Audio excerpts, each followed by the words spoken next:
Todo novo ano nos traz 365 dias cheios de possibilidades e de potencial ilimitados. Todavia, podemos estragar esses dias que Deus nos dá, permitindo que se apossem de nós as tristezas, as derrotas, o desânimo, os fracassos, ou podemos preenchê-los com atividades criativas, cheias de alegria, vitórias e bênçãos. Com um corte de tecido, uma pessoa pode confeccionar um lindo vestido ou um traje deselegante, dependendo de sua perícia com tesoura e agulha. Com certos ingredientes, uma pessoa pode preparar uma refeição deliciosa ou um rango de caserna intragável e indigesto, conforme a habilidade culinária de quem cozinha. Assim, seis que cada ano nos é dado por Deus, e com ele a grave responsabilidade de usá-lo e enchê-lo de vitórias e grandes realizações. Desejo demonstrar-lhe 3 maneiras de você viver vitoriosamente, alcançando grandes sucessos. Meus irmãos e irmãs, em primeiro lugar, vamos conversar a respeito de sua vida mental, isto é, seus pensamentos. A maior bênção que o Senhor derramou sobre nós foi a capacidade de pensar. Todas as coisas que nos rodeiam, feitas pelo ser humano, são o produto de nosso pensamento. Portanto, o pensamento é a fonte básica da criação de todas as coisas. O universo, na forma como ele existe atualmente, é o resultado do pensamento de Deus. Também é verdade que nossa mente é o ponto de encontro dos mundos espirituais. Nós encontramos a Deus em sua palavra.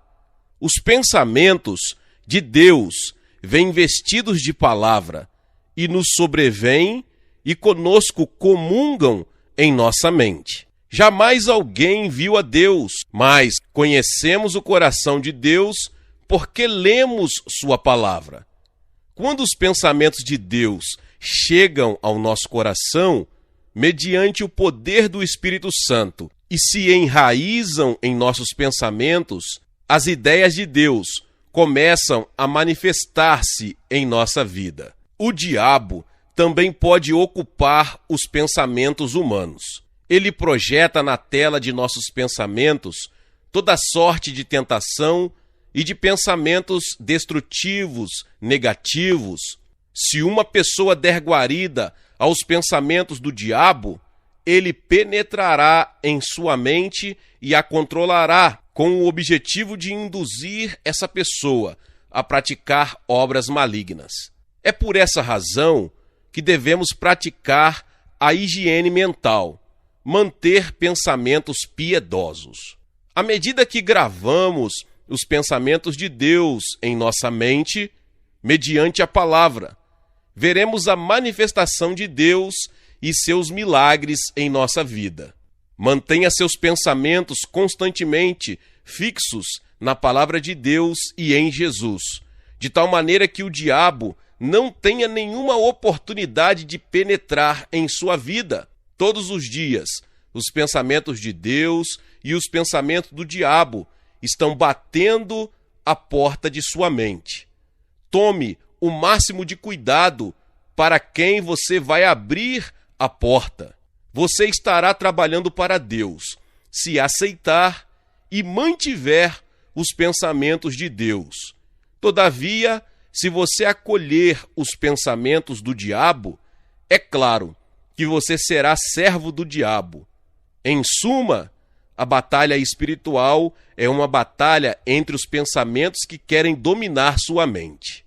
Meus irmãos e irmãs, em segundo lugar, eu gostaria de referir-me à sua visão. Quando você concentra seus olhos em alguma coisa, essa visão atrai uma espantosa capacidade criativa para o bem ou para o mal. Considere a experiência de Eva. Gênesis 3:6 diz o seguinte: vendo a mulher que aquela árvore era boa para se comer e agradável aos olhos, e árvore desejável para dar entendimento, tomou do seu fruto e comeu, e deu também a seu marido, que estava com ela, e ele comeu. Observe as palavras, vendo a mulher que aquela árvore. O diabo a tentou quando ela ficou olhando a árvore, e com o tempo o inimigo tornou-lhe a árvore tão desejável que veio a servir de isca tentadora. Foi dessa maneira que Eva cedeu à tentação de Satanás. Tenho certeza de que essa estratégia não aconteceu só porque ela olhou a árvore uma única vez. Ela deve ter ficado olhando tanto tempo que finalmente caiu na armadilha preparada por Satanás. Considere também a experiência de Abraão, no momento em que ele recebeu a terra de Canaã. A Bíblia narra o fato em Gênesis 13, 14 e 15. Disse o Senhor a Abrão, depois que Ló se apartou dele: levanta agora os teus olhos e olha desde o lugar onde estás, para o norte, para o sul, para o oriente e para o ocidente. Toda esta terra que vês, eis de dar a ti e a tua descendência para sempre. Observe a promessa de Deus. Toda esta terra que vês, hei de dar a ti e a tua descendência para sempre. Portanto, ver ou contemplar é o pré-requisito para a posse. Se você não vir nada, não possuirá nada. Deus determinou a Abraão especificamente que olhasse não numa única direção, mas para o norte, para o sul, para leste e para o oeste. Visto sermos filhos de Abraão, devemos tomar cuidado com aquilo em que colocamos os olhos, pois aquilo que contemplamos com nossos olhos irá acontecer em nossa vida. Relembre outra vez a morte trágica da mulher de Ló em Sodoma. Gênesis 19, 26 conta: e a mulher de Ló olhou para trás e foi transformada numa estátua de sal. Quando o anjo do Senhor retirava a família da cidade, deu a Ló uma ordem: escapa-te, salva tua vida, não olhes para trás de ti. Mas a mulher de Ló desobedeceu e, em vez de correr para salvar a própria vida, ficou olhando para trás e a morte a colheu de maneira trágica. Algumas grandes bênçãos também advêm pelo fato de fixarmos nossos olhos. Vamos voltar a falar mais um pouco de Abraão. Lendo em Gênesis 15:5, vemos que Abraão havia sido chamado por Deus. Então o levou para fora e disse: olha agora para o céu e conta as estrelas, se as pode contar. Então lhes disse: assim será a tua descendência. Deus pediu a Abraão que olhasse para o céu e tentasse contar as estrelas. Estas são incontáveis, pelo que Deus lhe disse: Abraão, tua semente, os teus descendentes serão tão numerosos como essas estrelas. Os olhos do patriarca se encheram de lágrimas. Parecia-lhe estar contemplando as faces de seus filhos e ouvindo-os em cada estrela chamarem o seu nome: Pai Abraão. Cada vez que Abraão via uma estrela, ele se lembrava da promessa de Deus feita a ele. O patriarca costumava ver a face de seus filhos todas as noites. Deus fez com que Abraão contemplasse claramente sua descendência mediante a ilustração das estrelas incontáveis. E, por fim, aquela promessa veio a se tornar realidade. Sua descendência é hoje tão numerosa quanto as estrelas. Vamos agora examinar um incidente na vida de Jacó. Em Gênesis 30, do 37 ao 39, lemos o seguinte: Tomou então Jacó varas verdes de álamo, de aveleira e de plátamo, e, descascando nelas riscas brancas, descobriu o branco que nelas havia. Então pôs as varas que tinha descascado em frente dos rebanhos, nos canais de água e nos bebedouros, onde os rebanhos bebiam, e concebiam quando vinham beber. E concebiam os rebanhos diante das varas, e as ovelhas davam crias listradas, salpicadas e malhadas. Durante muito tempo, li esta passagem das Escrituras, sentindo um peso no coração, porque parecia que eu estava diante de uma grosseira superstição. Mas depois que o Espírito Santo me iluminou, descobri que trata-se de uma das maiores lições que já tive o privilégio de aprender em minha vida. Jacó trabalhou durante 20 longos anos para seu tio, o qual o enganou 10 vezes na questão salarial. Finalmente, Jacó conseguiu fazer um trato final com seu tio. O sobrinho apacentava os rebanhos do tio sob a condição de que reteria para si, a título de salário, todas as ovelhinhas que nascessem malhadas ou salpicadas ou manchadas de cores. Seu tio Labão alegrou-se com esse acordo, porque julgou que Jacó estava enganando-se a si mesmo, visto que eram mínimas as probabilidades de animais de cor única terem como descendência muitos filhotes malhados ou salpicados. Mas Deus deu sabedoria a Jacó, e foi por isso que seu futuro mudou. Todos os dias, Jacó ficava olhando aquelas árvores malhadas, salpicadas e manchadas de várias cores. A atitude negativa de Jacó, antes voltada para o fracasso, foi pouco a pouco sendo substituída por uma atitude positiva, até que, por fim, ele pôde contemplar positivamente seus rebanhos malhados, salpicados e manchados. Deus havia realizado um milagre. Jacó mudou sua autoimagem e seu futuro só por ele ter olhado aquelas árvores manchadas e salpicadas. E Deus pôde operar em sua vida. Deus mudou a vida de Jacó mediante visões e sonhos.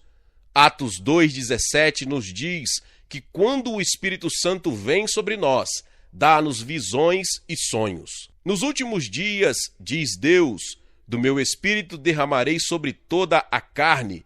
Os vossos filhos e as vossas filhas profetizarão, os vossos jovens terão visões e os vossos velhos sonharão sonhos.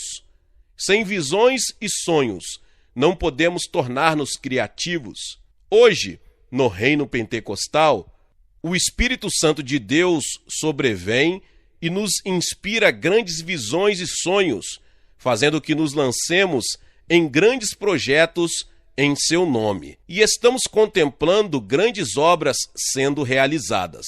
Que veremos neste ano à nossa frente? Se você quiser ver algo estupendo, você precisa estabelecer um alvo definido.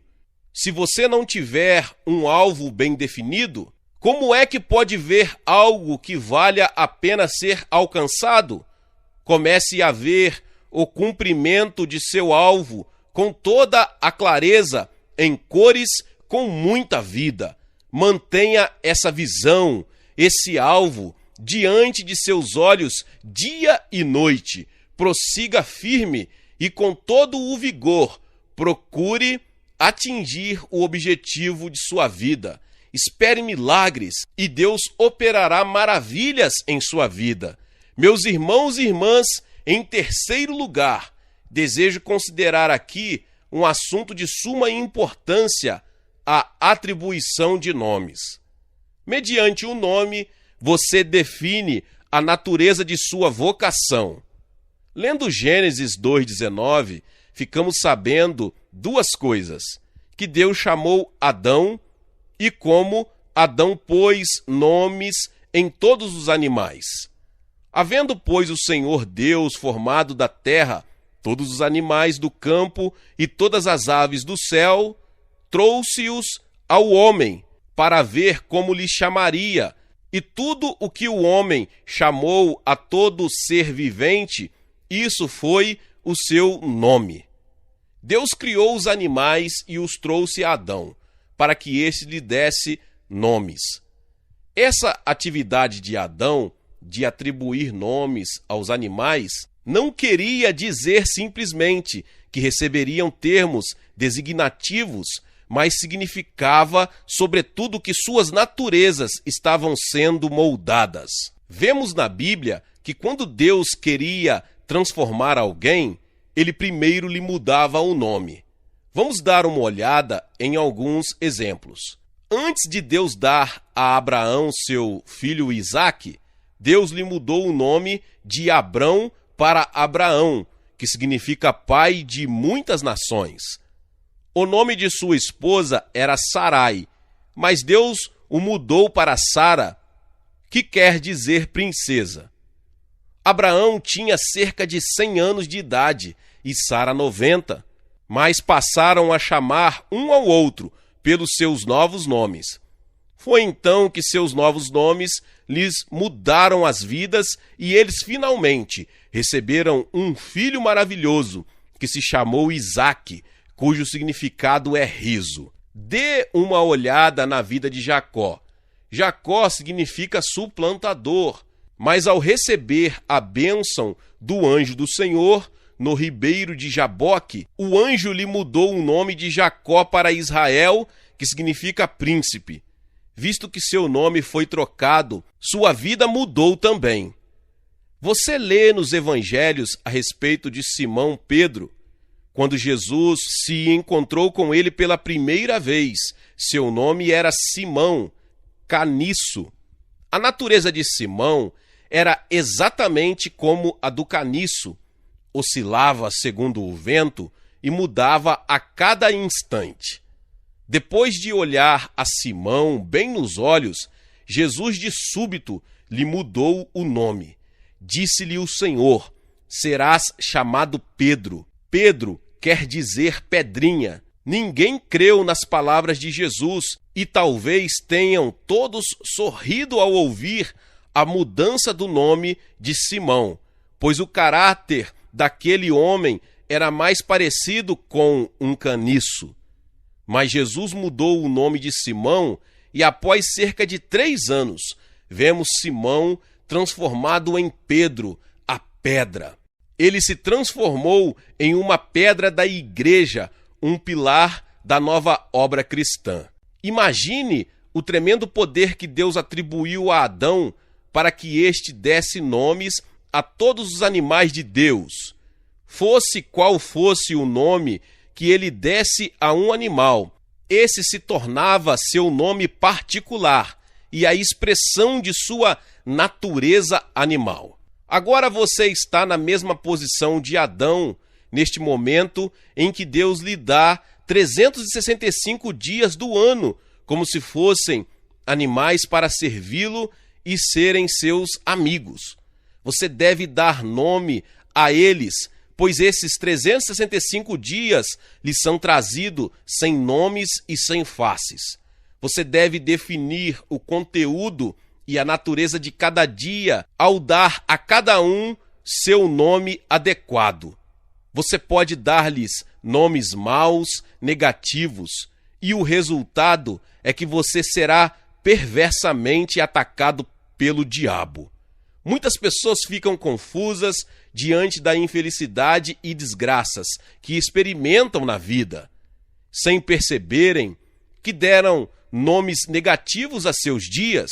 Se houvessem dado nomes bons a seus dias, estes teriam chegado e servido a tais pessoas com toda bondade. Sim, você pode dar a seus dias nomes bons, positivos, de modo que venham a servi-lo, trazer-lhe felicidade e sucesso.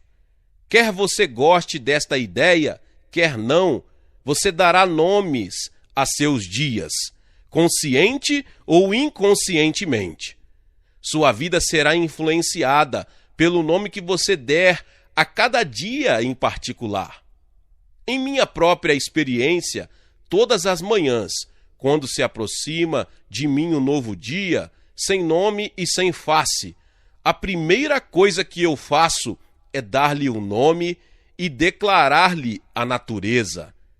E assim que dou ao novo dia um rosto, um propósito e um objetivo, usualmente digo o seguinte: Pai, eu te agradeço por trazeres esse novo dia para mim. O novo dia, teu nome é eficiente. Hoje, desde amanhã até o último minuto da noite, tu me servirás com grande eficiência e sucesso. Então, com toda certeza, essa criatura, o novo dia, me servirá com grandiosa e tremenda eficácia. Às vezes eu me deleito em nomear um novo dia com uma promessa da palavra de Deus. Digo algo assim: Pai, tu prometestes em João 3, versículo 2, desejo que te vá bem em todas as coisas e que tenha saúde, assim como vai bem a tua alma. Por isso, dou tal nome a este novo dia. O dia, eu te dou este nome. Teu nome é prosperidade, saúde e sucesso. E assim que lhe dou um nome e lhe dou um rosto, os objetivos e propósitos, esse dia me devolve bênçãos durante todo o seu transcorrer. Você pode dar nomes e rostos aos dias que estão sendo trazidos a você por Deus. Atribua nomes a seus dias e deixe-os trabalhar para você de um modo maravilhoso. Meus irmãos e irmãs, para concluir, Deus nos deu estes dons tremendos, os 365 dias do ano, para podermos transformar esses dias num grande sucesso e bênção.